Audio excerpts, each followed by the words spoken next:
Hello, everybody. Welcome to another podcast in the series Inspiring Educators. Here we bring inspirational educators to you whose journey we can get inspired by, we can learn from, and we bring the best versions of educators out. So for today's podcast, I welcome Ms.Trayee Sinha, who is Vice President of Chetinath Niyoga, which is a part of Chetinath Group of Educational Services, and some wonderful work Mrs. Trayee has been doing, and we would love to hear it from her. What is really her story, right? What she did to start her journey into the education services, into the educational field, and what really motivates her. So, ma'am, welcome to the podcast, and I request you to share with our listeners who Mrs. Trayee Sinha really is. Ma'am. Thank you so much. So yes, in education, it has been 23 years. And it is like, I'm born in a family of teachers. So I have always seen people teaching around me. So for me, teaching started when I was in 5th grade. So I started with my cousins, and then it was neighbors' children, and that's how it happened.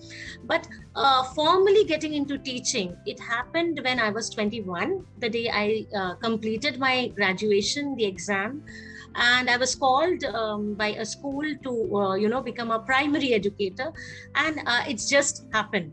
So I started there, and as I started teaching, I fell in love with the profession because that happiness, the joy of teaching, the joy of learning in children, that actually attracted me towards this profession. Then later on, I moved on after teaching for some time. I wanted to open my own school, wanted to start a Montessori house. And that's when it happened that I was selected by a corporate group as a trainer for their company. And they were launching their school, chain of schools at that time. So I became a trainer for teachers. Then I became a curriculum developer. So the journey continued, and now I head one education and service company wherein I establish schools, I train teachers, I mentor leaders, school leaders. So this is it. Beautiful. And you mentioned more than 23 years, you said, right? Yes, it's 23 years. Wow. Thousands of teachers you must have met, right? Yes. Thousands of teachers, and shaping and nurturing their careers, literally. Yes. I mean, it has been a very rewarding journey, and thankfully I got opportunity to work all across India because I used to travel to the remotest areas and establish schools there, train teachers there, and interact with parents to understand what they are looking for. And that has been really a learning journey, and the learning continues because education field is so dynamic, and you know it well because you are yourself in education and you know how it is.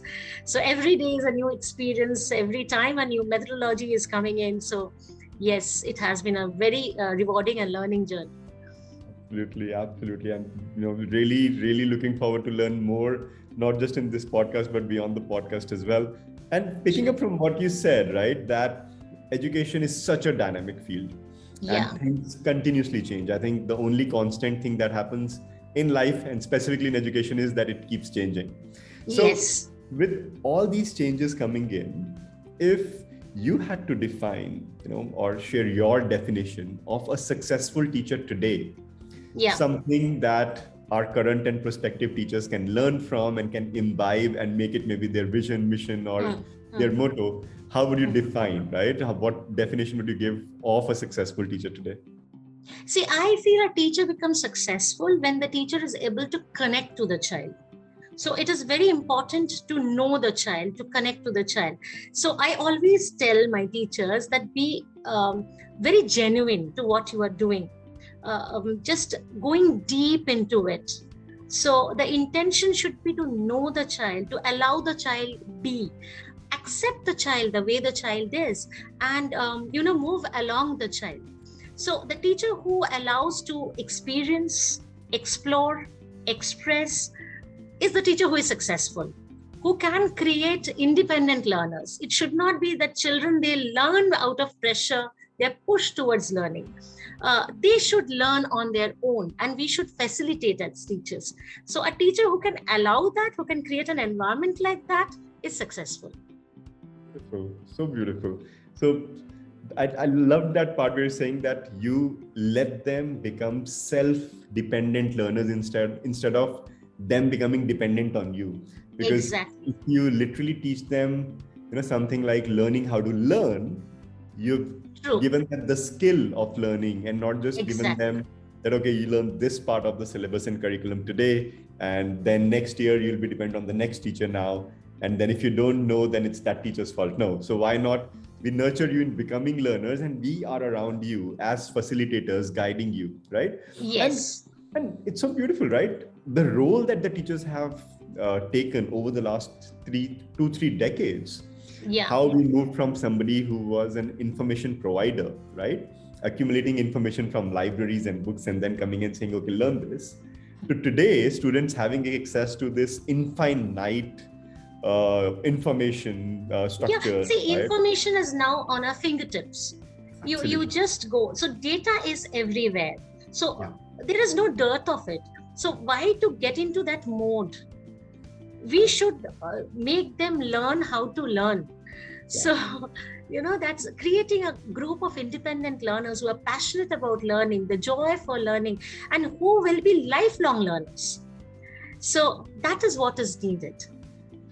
Wonderful. So you as a person is focusing on helping teachers to learn how to teach. Right. So that students learn how to learn. And you create the next generation of teachers helping the next generation of learners, right? Yeah, see, I have another step here also. I work with parents too. So because it is, for a child, it is very important that the teachers and the parents, they align, right? Because unless there is an alignment, there is a mutual trust, the child cannot learn, cannot thrive, right? Because there will be continuously a disequilibrium if there is no agreement. Right. So we also educate parents. So, creating it as mutually understandable, something which we mutually agree to do. Right. And why are we doing that? We give the whys to parents. So because at times the expectation is very different. And so it's our job to, help them understand why are we doing this? How will it help? Beautiful. So it's like creating that equilibrium in the entire ecosystem, that every stakeholder plays their part while supporting the other stakeholders, and not really, not really standing against or opposite to them, but really saying that we are all doing this together for the student, for the learner. Yeah. So come along. Wonderful. Yeah. Wonderful. Yeah. And what we were discussing was different parts of the ecosystem, stakeholders, and one of the most important stakeholders are teachers. Yes. And as schools, as educational institutions, I think globally, we are striving to find highly skilled teachers. Yeah. Right. United Nations has been talking about it. Various education leaders have been talking about it. In our discussion before we started recording, you mentioned that how you have been striving towards creating more and more teachers, highly skilled teachers. So if you had to record a message, you have to send a message to the youth, to the next generations, people in their 18s to their 25s today, who might be on those crossroads where they are deciding where should I go ahead. Right. And if teaching is an option for them, what would be your message to them that they become passionate and successful teachers? So what would you like to tell them about the teaching profession? See, teaching, I feel, is the most rewarding profession because you get to shape the brain. You are shaping that, right? So if we look at, the larger picture. So if you want to impact the world, only education can impact the world, right? So good education, quality education. We have changed countries, how they have changed their entire economy because of the development in the field of education. So that is something where you have the scope to create it's if you take your passion, suppose you're passionate about a subject, and imagine you have the scope to take this passion forward to many more children, and you create people who are passionate about the subject you are passionate about. What you give, it impacts so many people around you. So it is a very, very rewarding profession. And apart from that, there is what I see when we go to career guidance sessions in schools and all, we see that very few children are opting for education as a profession. So there are many other areas, but education, let us understand, it's not only teaching. Teaching is a major part where you can choose your subject, you can choose the grades you like to work with, you can do that. But apart from that, you can become a curriculum developer. You can work with education companies where you develop content. You can become a teacher's trainer. If you have the skill to train, you can become a trainer. You can become a mentor for the schools where you can transform a school. If you want to start your own venture, your own school, you can become an entrepreneur if you're passionate about teaching. So if you want to teach abroad, there's a huge scope in multicultural schools. You go and you teach. So there is tremendous scope in education. So don't think, oh, just a teacher. It's not just a teacher. It's much, much more to it. A teacher does a lot. So, you have a scope to contribute a lot everywhere. So I think, yes, it's something which you will not regret if you choose this as a profession. That's such a powerful message, right? I've been requesting many education leaders to share a message for the next generations. And I think this is one of the best answers that I have received today. Thank you so much. The way you really opened up that education space is not just teaching, it's so many things other than teaching. And while teaching is one of the most rewarding parts, others are equally rewarding in every single aspect.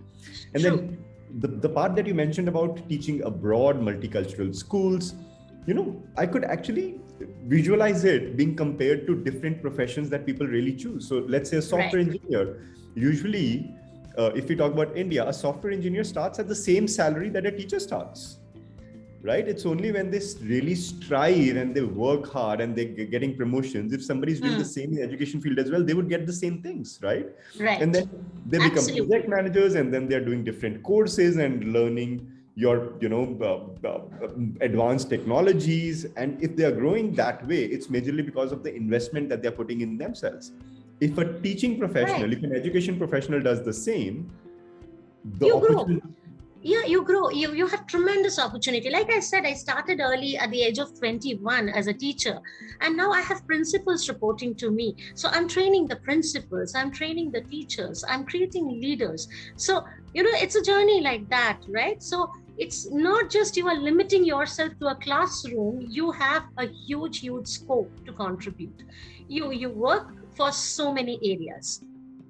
Well, I'm already inspired. We are going to go ahead. So here is another question that really is very important for me as well as for educators to know from you, right? You're somebody who has really been an inspiration to many people. You have been guiding principals, you've been guiding educational leaders and education providers. So as an individual, have you ever felt that you want to quit education, the field of education? Not really, because for me, it has been like I got to work in every area of education, right? So it was very, very versatile for me.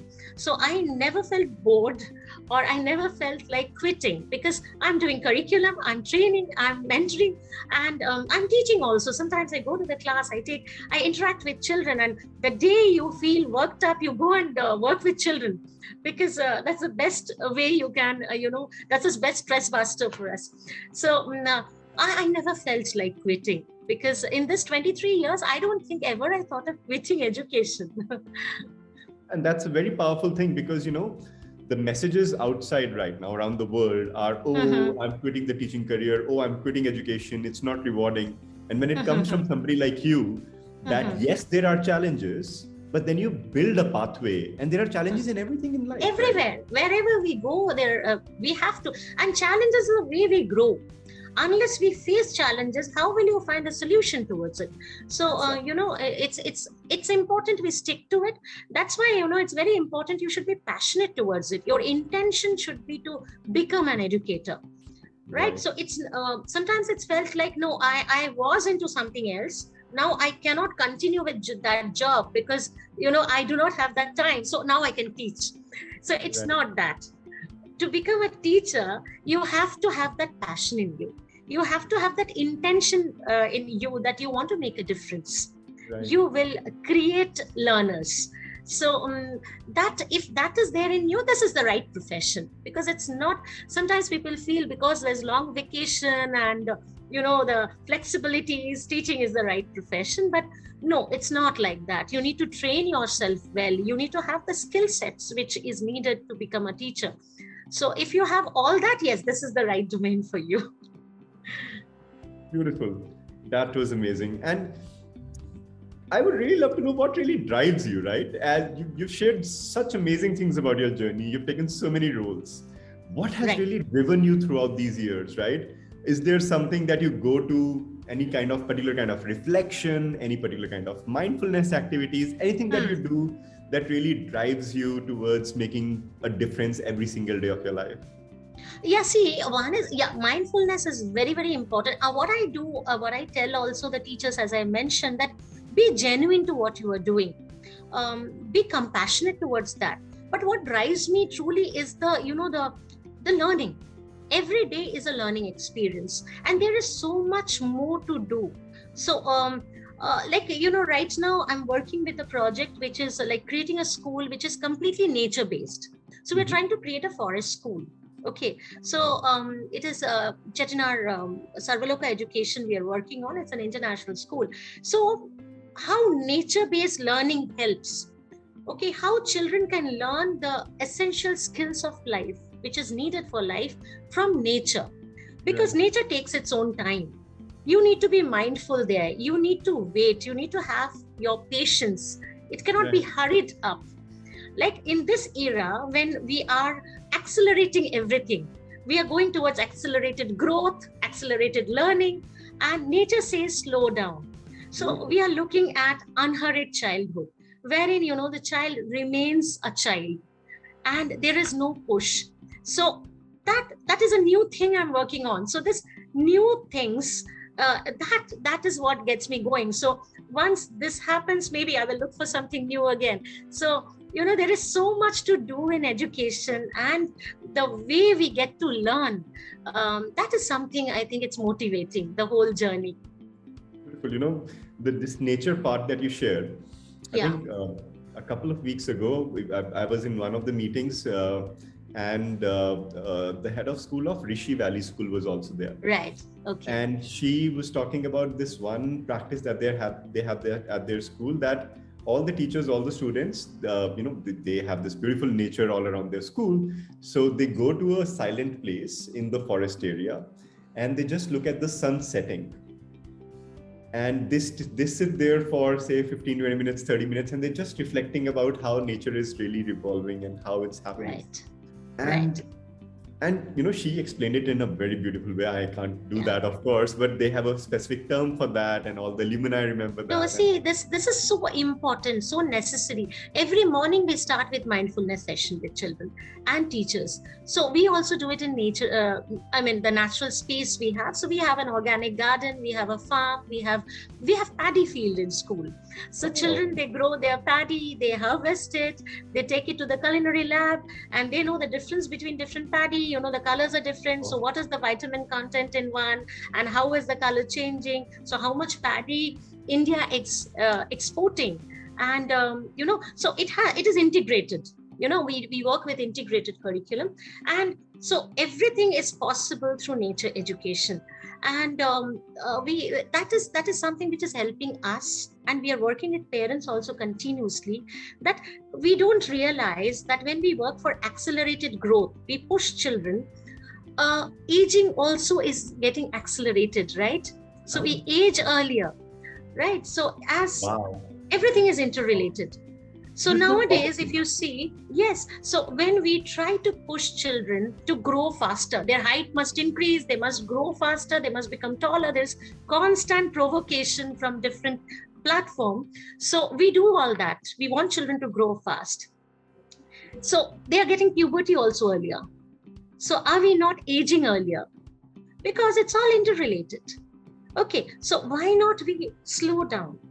We try to give children their childhood. We look at growth which is unhurried, because development will happen. You cannot make nature grow faster. Yes, there are ways, but it's not good. Do we rely on those outcomes? So we are constantly working towards that. And then this is all happening in Chetinath Sarvalokaa International. Yes, yes.